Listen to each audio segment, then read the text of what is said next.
রসে টইটুম্বুর লেবু চেনার কিছু উপায় রয়েছে।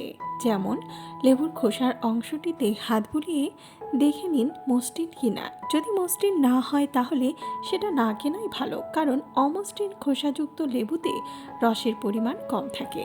চকচকে মসৃণ ত্বক দেখেই লেবু কিনে নেবেন। আবার রসের ভারে লেবুর ওজন বেশি হবে সেটাই স্বাভাবিক, তাই হাতে নিয়ে দেখুন ভারী লাগছে কিনা। যদি ওজনদার মনে হয় তাহলে নিতে পারেন। ছোট হালকা ওজনের লেবুতে রসের পরিমাণ কম থাকে।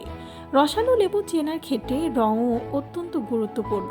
যে লেবুগুলি পাক ধরেছে, হলুদ রং এসেছে, সেগুলি নিশ্চিন্তে নিতে পারেন। সবুজ লেবু কচি হলেও তাতে রস বেশি নয়, গন্ধটাই আছে শুধুমাত্র।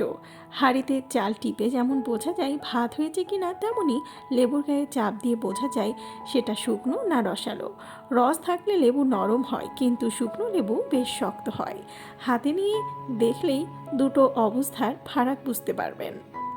ভিডিওটি ভালো লাগলে চ্যানেলটিকে সাবস্ক্রাইব করুন আর পাশে থাকা বেল আইকনে ক্লিক করে দিন, তাহলে পরবর্তী ভিডিও আপলোড করার সাথে সাথেই আপনার কাছে পৌঁছে যাবে।